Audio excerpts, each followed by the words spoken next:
Chère communauté Forex, bonjour, je m'appelle Joseph et dans cette capsule, je vous explique les impacts délétères de la nomophobie sur votre santé.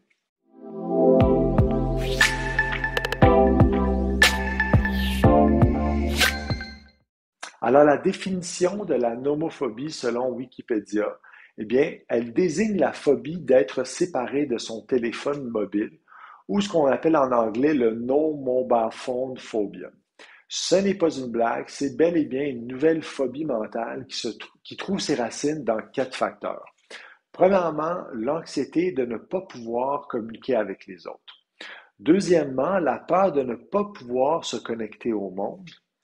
Troisièmement, le FOMO, le Fear of Missing Out. Et quatrièmement, la peur de perdre le confort qu'un téléphone intelligent vous procure. Alors, bien entendu, cette phobie touche particulièrement les jeunes, mais tel que les témoignent ces statistiques, les adultes en sont aussi victimes. 33% des utilisateurs préfèrent abandonner le sexe plutôt que leur téléphone. Vraiment. 20% des adultes préfèrent renoncer à avoir leur douce moitié pendant une semaine que d'être séparés de leur téléphone.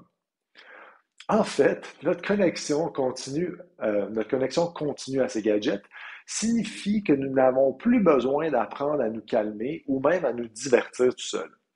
Bien entendu, un des graves problèmes sur notre santé mentale, c'est que la luminosité de ces appareils qu'on consulte à tout moment de la journée inhibe notre signal de sommeil, ce qui arrête la sécrétion de mélatonine et nous empêche de dormir, mais peut également affecter la qualité de notre sommeil paradoxal. Alors, mon conseil sur les téléphones qu'on dit intelligents, bon, premièrement, je crois qu'il devrait être interdit pour les gens de 18 ans et moins, mais ça, c'est un peu extrême et surtout politique. Il devrait plutôt être interdit dans la chambre à coucher.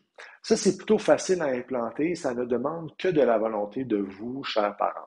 Et finalement, il devrait être interdit 1 à 2 heures avant le sommeil parce que ça aussi, c'est facile à implanter et ça va vraiment avoir un impact positif sur le sommeil de vos jeunes. Sur ce, je vous dis merci et à la prochaine.